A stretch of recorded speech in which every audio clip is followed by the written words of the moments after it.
Hi Welcome guys, back to the Restaurant Growth Show podcast. Today we're joined by Abhinav Kapur, co-founder and CEO of Bikky. Abhinav is on a mission to tackle one of the restaurant industry's biggest challenges, transforming raw customer data into real revenue growth. Abhinav, how are you doing? Welcome to the show, and how are you doing today?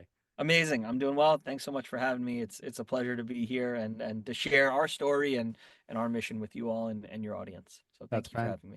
that's fantastic. We're really grateful to have you on the show. Before we jump into the questions, why don't you tell our audience a little bit about yourself and how you got to where you are today? Yeah, absolutely. So I'm Abhinav, co-founder, CEO of a company called Bikky. I started the business 7 years ago. My background's a little traditional. I worked in finance, did investment banking for 4.5 years, equity research, basically stock picking for 3 years. And it was 2016, and I did not see myself being a career, finance person working on Wall Street, and had a lot of friends that were leaving finance to go to startups, and kind of got the startup bug myself at the time in New York.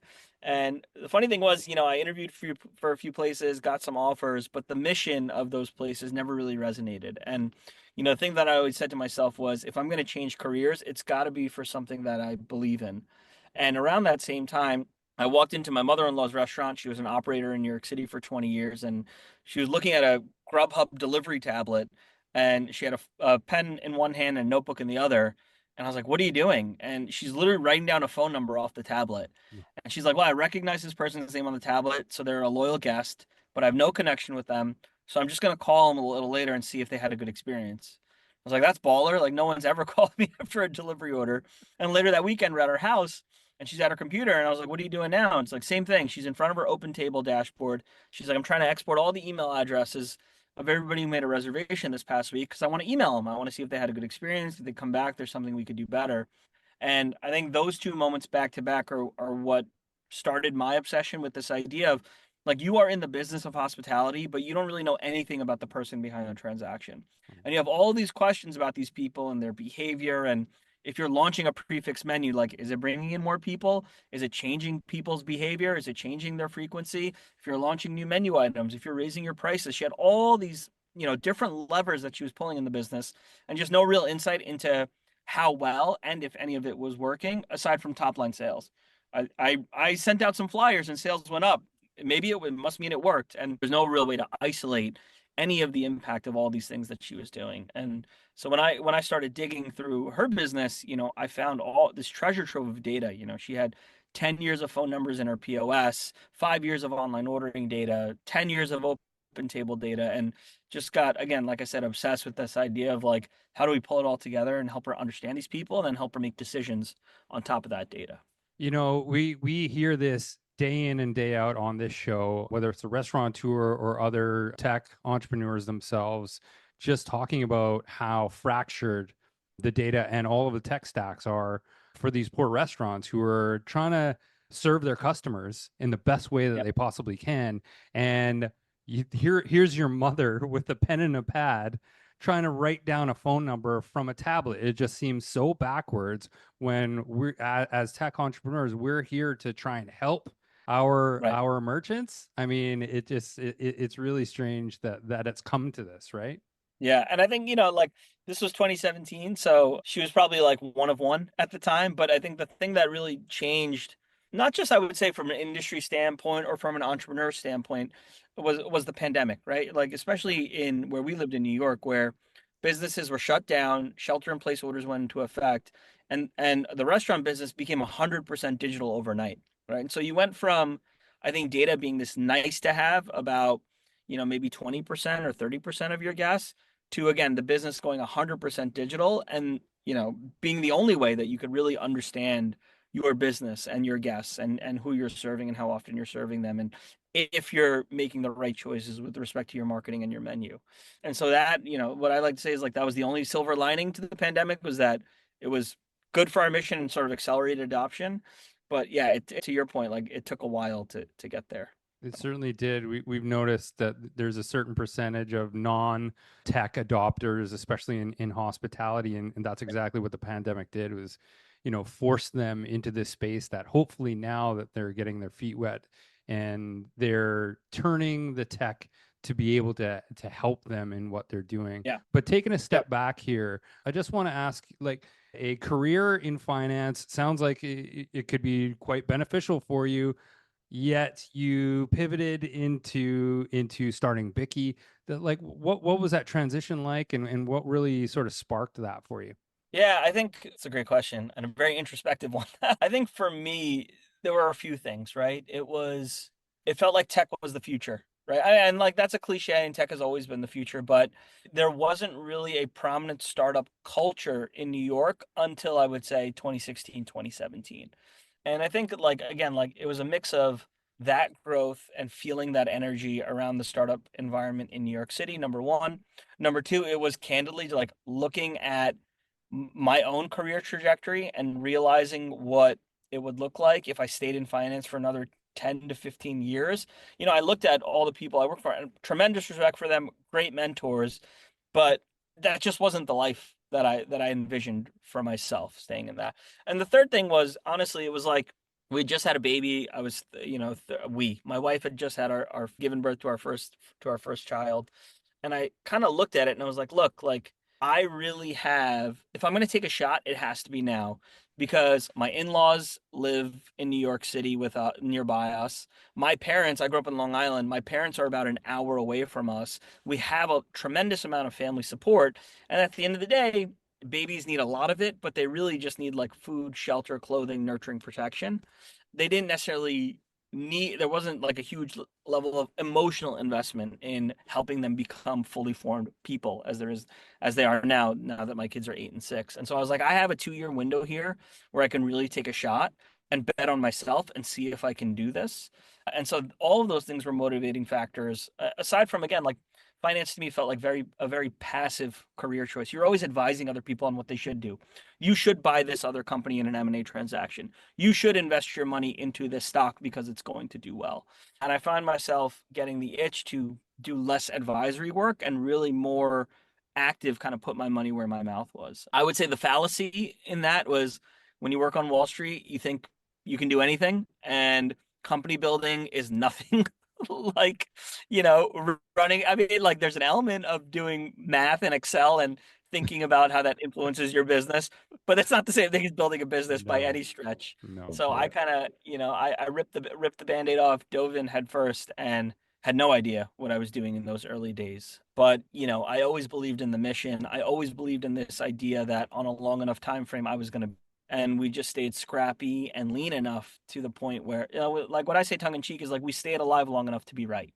It took Mm, 3 to 4 years before that switch happened, but we stayed alive until it happened because directionally, we believed in the thesis that the restaurant business was going to go digital, that restaurants would be able to mhm. capture more of their data, that they would be able to take advantage of that data the same way it had played out in retail and e-commerce a decade prior. And so again, it was just like the timing was off initially and eventually the stars aligned and we got the team in place, we got the product in place, and then the market shifted as well. And I think those three things together are what enabled us to be successful. Or I shouldn't say be successful because we're still building the company, but enabled us to find our initial success at least. Yeah, I couldn't agree more. And jumping in and starting your own business, whether it's tech or whatever, Mhm.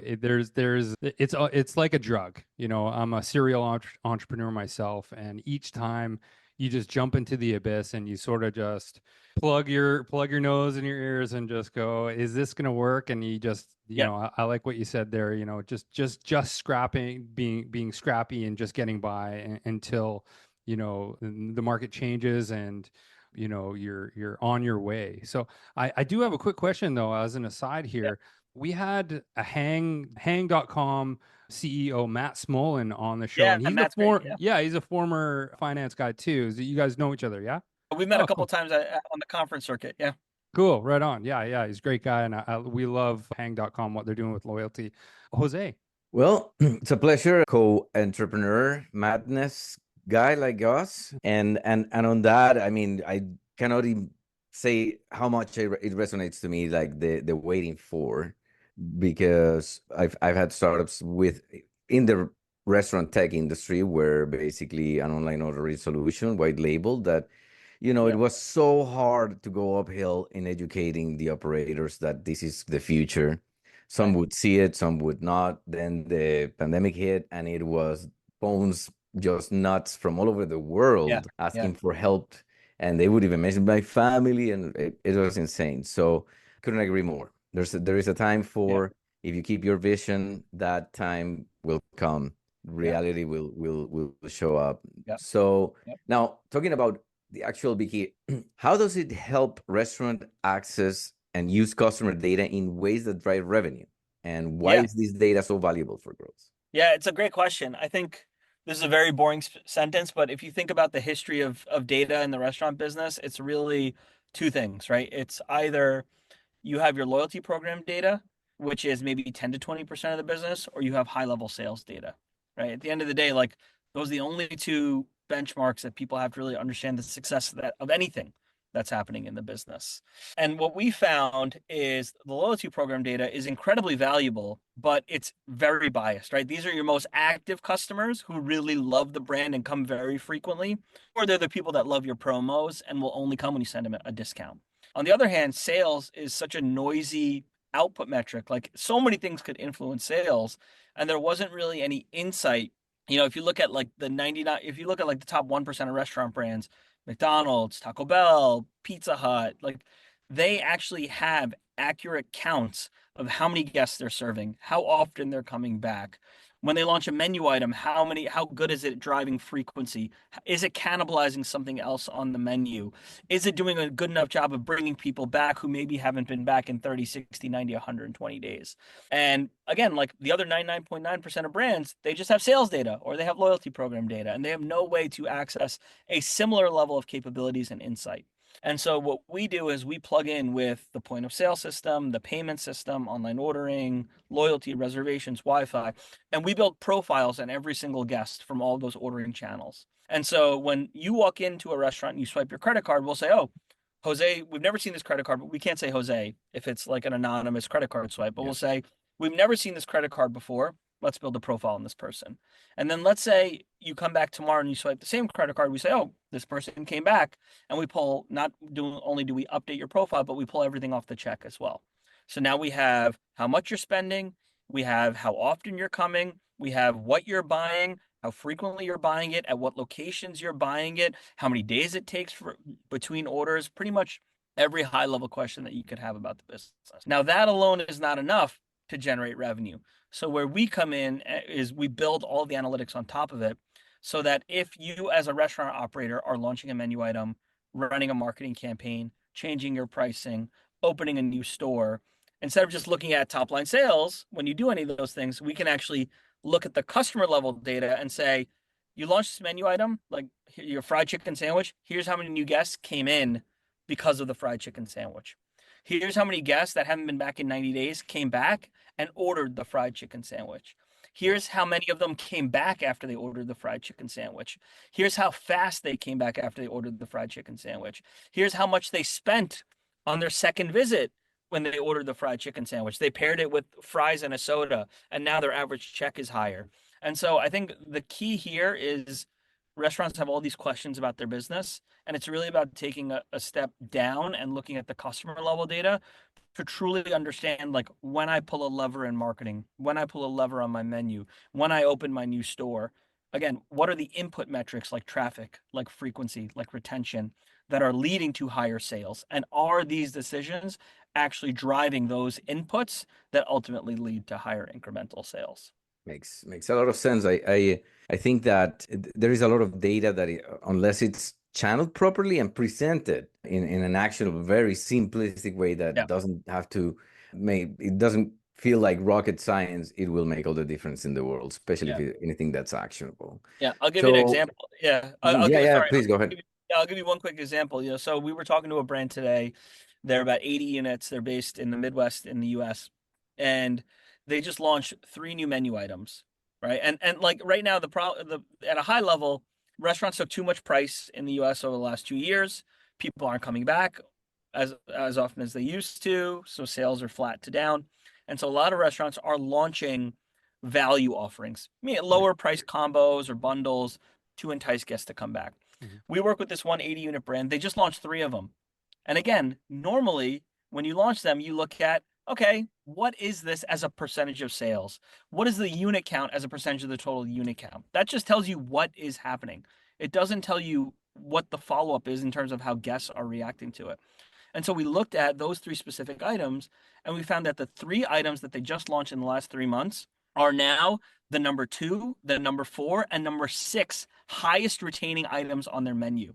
And so even though they've only sold 100 of them, of each of Mhm. them in the past 3 months, they know that if they start to scale this thing out, if they put more marketing dollars behind it, they're going to sell a lot of them and that people are going to come back after they order them. And so even though you have this thing where it's like 2% of sales, right? That doesn't seem Right. super successful. But if you know the retention piece and you know that if I put marketing dollars behind it, I can drive higher traffic, again, higher retention and higher sales. So that's sort of like the flow through from just having data to using the data to generate incremental revenue for the business. Totally. It's like I sometimes explain to operators the 5 to 20 locations and stuff that I remind them, look, the McRib is not about the McRib. Is that everybody talks about the freaking McRib. And everybody thinks about the McRib and everybody's like, "What? I'm not gonna I tried it once." But it Yeah, just drives the conversation, it right? does. And It it does. just reminds you, like, yeah, I'm not gonna get the McRib because I am gonna get a Big Mac, right? Right, And then you go and get the Big Mac. But it's the right. McRib that everybody knows. It's the seasonal thing. It comes every year. You're gonna Yep. talk about it. You're gonna say how you liked it or didn't like it, and all this stuff. But at the end of it, it's gonna drive Big At Mac the end of the sales. day, you're still going to McDonald's. That's it. Exactly, Yeah. Right. exactly, Yeah, exactly. we And we've between been the two or flagged three, we've been flagged by McDonald's, but now. for those on YouTube, if all of a sudden there's a commercial on Yeah, McDonald's, sorry about you that. know, It's clear apologies. So okay, so now let's dive a little bit deeper into this. So you pull data, or Bikky pulls data from various Yep. sources: POS, payment, loyalty, food traffic, Yep. Google profile, etc. How Yep. do you ensure actually, and we were talking about this a second ago, but how do you do it? How do you ensure that all this data translates into clear, actionable insights for the restaurant owners? Yeah, I mean, I think that's honestly that's one of the things that we as a business obsess over. I think like the thing that keeps me up at night is I'll give you the clearest example, right? Like my mother-in-law when I started the business, I showed her a dashboard. She's like, "This is great. What do I do with it?" Right? And I think that's the thing with restaurant operators spend so much time working in the business that it's hard for them to focus on the business at a higher level. And so that sort of, again, like when I was in finance, it was my job to tell stories with numbers. It was my job to build charts and tell a narrative. And the faulty assumption that I had is that everybody can do that, right? Because just because I do it doesn't mean that it's a special thing. It's just everybody can do it because this is how you understand what's happening in your business or in the world. And I think the thing that really got burned into my brain in the early days was this like just presenting data is not good enough. You need to consistently work to shorten the line between having data and using data. Because at the end of Mhm. the day, what we need to sell to our operators is that we can transform their businesses. It's that we can prove to them that being able to make smarter decisions can lead to higher retention, higher frequency, higher traffic, higher sales, and more resilient P&Ls. And so we take that burden very seriously as an organization to the point where again like we try to make our dashboards very clear, very actionable, and then we spend a lot of time as a company on education, on thought leadership with Mhm. our customer success team, having weekly meetings with the clients, helping them understand that like the amazing part that we're at now, I just talked to a client before this. They are coming up with new questions for us weekly. Like we just launched kiosks in one location and we're going to roll it out to the other 5. How do we know that we should roll it out to the other 5? Is average check going up? Do people who order on the kiosk come back faster? Do they come back as often? And so like these are like Yeah. very foundational questions about these big initiatives. And we just happen to field enough of them where now we can bake it into the product and be like, yeah, just hit the kiosk filter when you go into the acquisition dashboard, and it'll literally tell you how many new guests you're getting per store per week on kiosks alone, and what their retention is over a 7-day, 14-day, or 30-day period.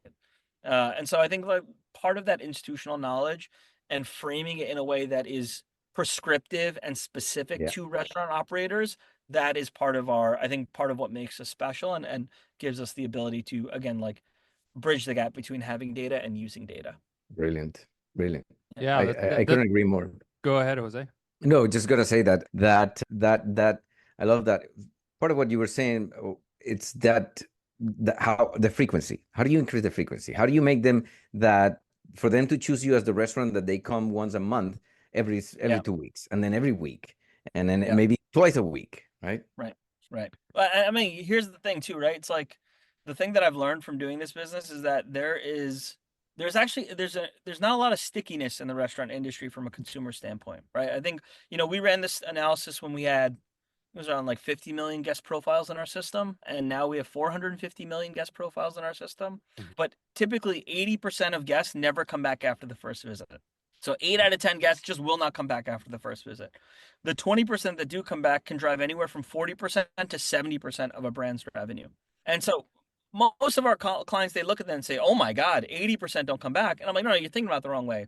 Flip that on its head. That means that somebody else's guest today can be your guest tomorrow. Yeah. Every day you are getting another shot to turn a first-time guest into a regular.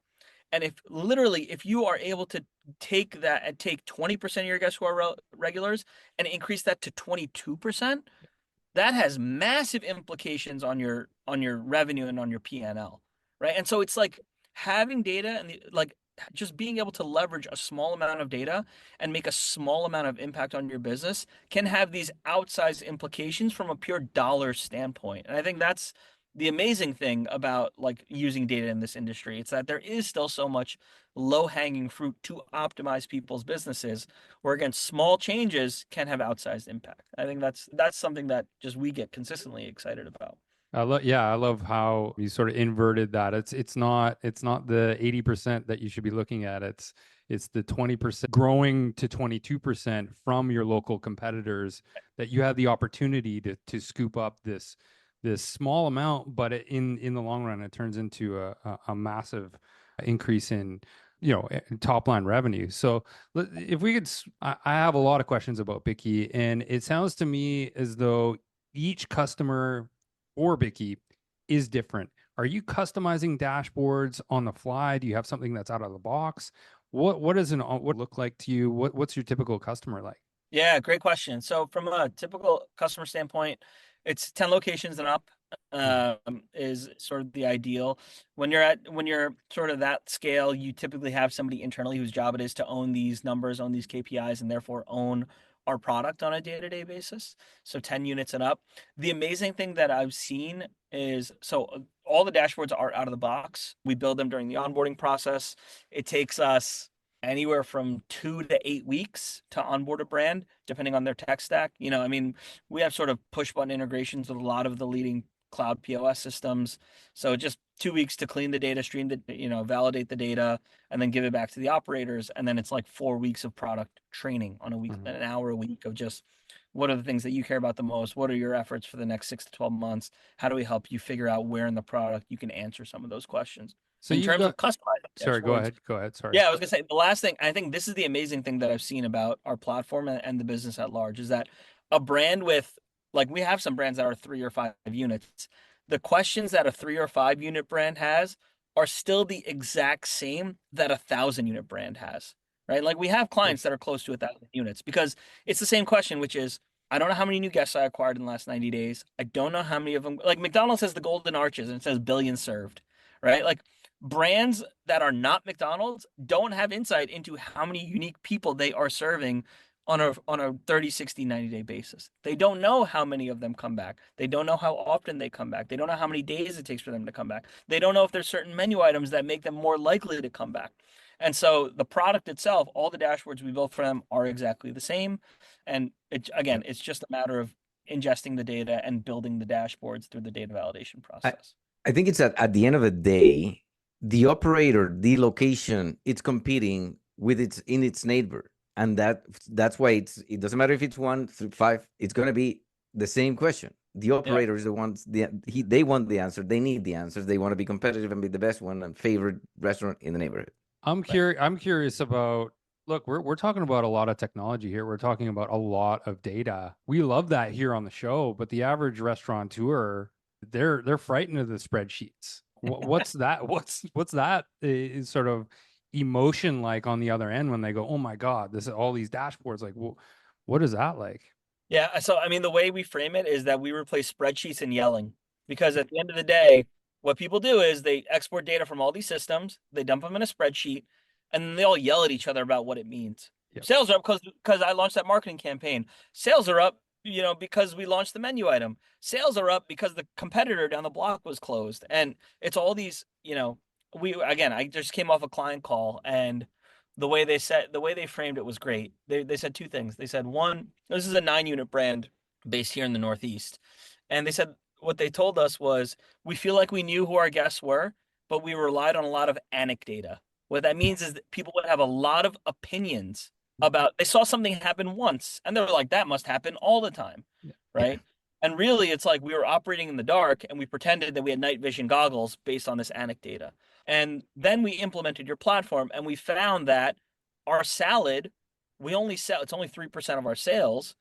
But when we actually look at the data, it turns out that salad has the highest frequency of what our guests order typically.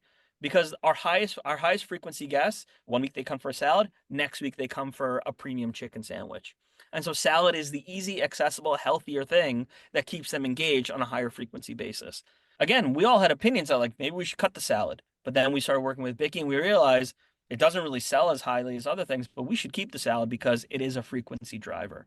And so I think to your point of it's a question of what I say is like you should be more afraid of not knowing and operating in the dark, right? And I won't say making the wrong decisions, but I would say just operating on gut assumption, right? I think that is the bigger risk, which is just there are other brands that, especially in this environment, costs are going up, competition is going up, you know, competition going up from not just third party delivery or other restaurants, but from grocery and from convenience stores or from eating at home. And so, in terms of like the data is not meant to confuse you. The data, at least the way we think about it, is meant to guide you through this more challenging operational environment so that you are making decisions that can help you build healthier, more resilient businesses. I think the era that hospitality is going through right now is reminiscent of the era, the transition baseball went through into the analytics era where we are right now. And I'm a big baseball fan, so I make this analogy all the time, but it's like it's been pushed back still to this day. But those teams, those organizations that are not adopting analytics into their decision making are the ones that are failing.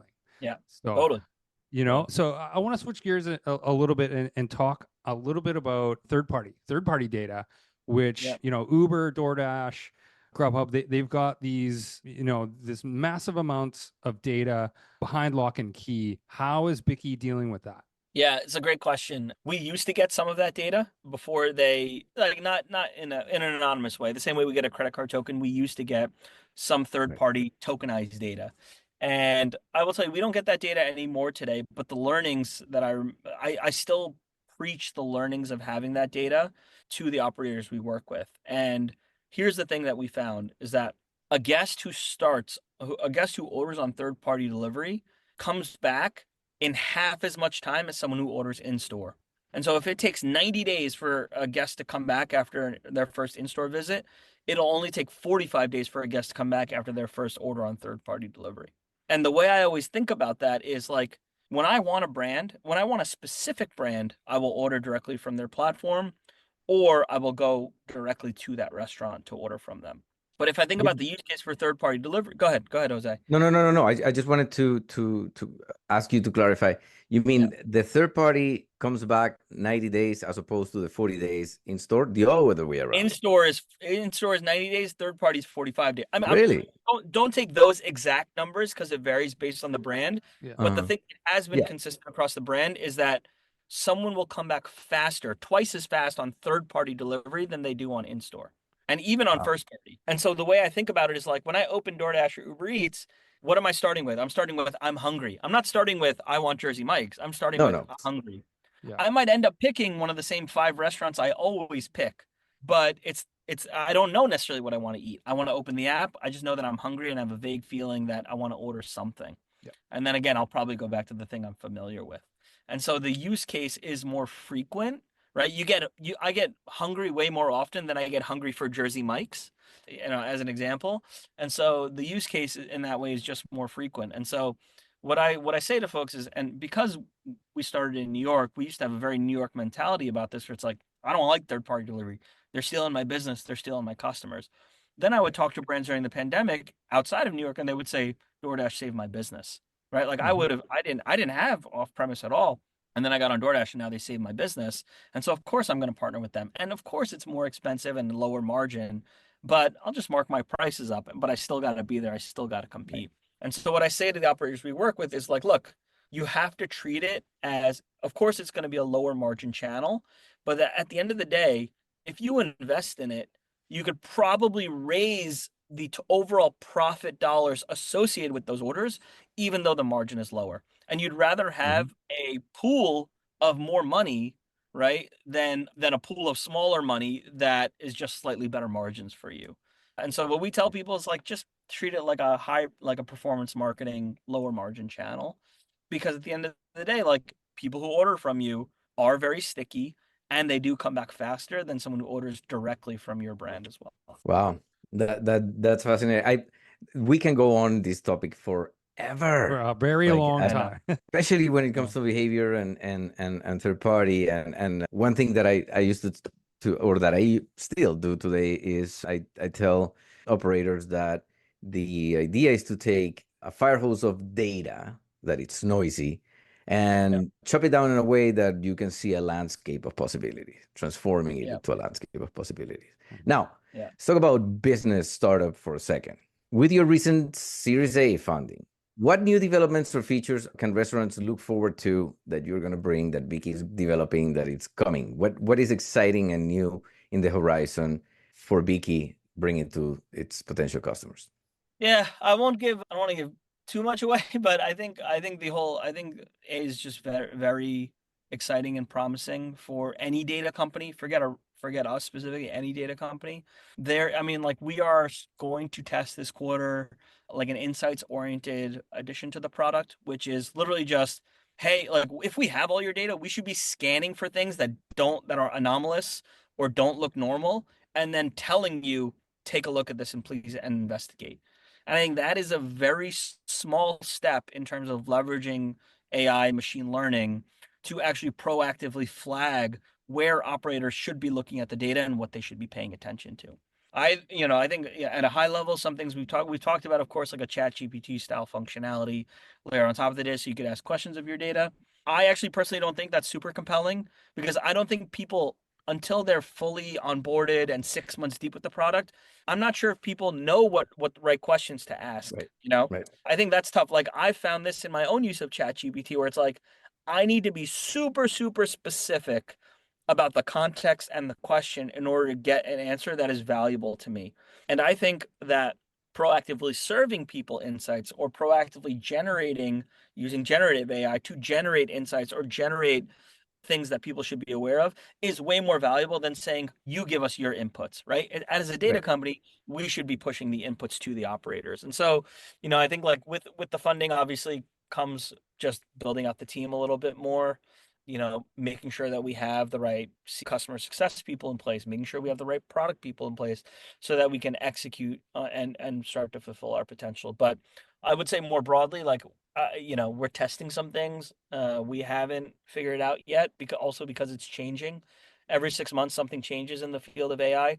But I really firmly believe that the way that data analytics in general works will fundamentally change when you have just smart computers interpreting the data for you. What I went back to earlier, of that skill of being able to tell a story with numbers, you won't need that skill in the future. I don't know if that's 6 months away, 12 months away, 2 years away, but you won't need that skill in the future. And I think that's a great thing for even me with my business, right? Like, I shouldn't have to dig through all the data to figure out why we're winning deals or losing deals, or where we're getting demand and how our pipeline is growing. I should be able to just, if you have all my data, you should be able to serve that up to me in a more on-demand way.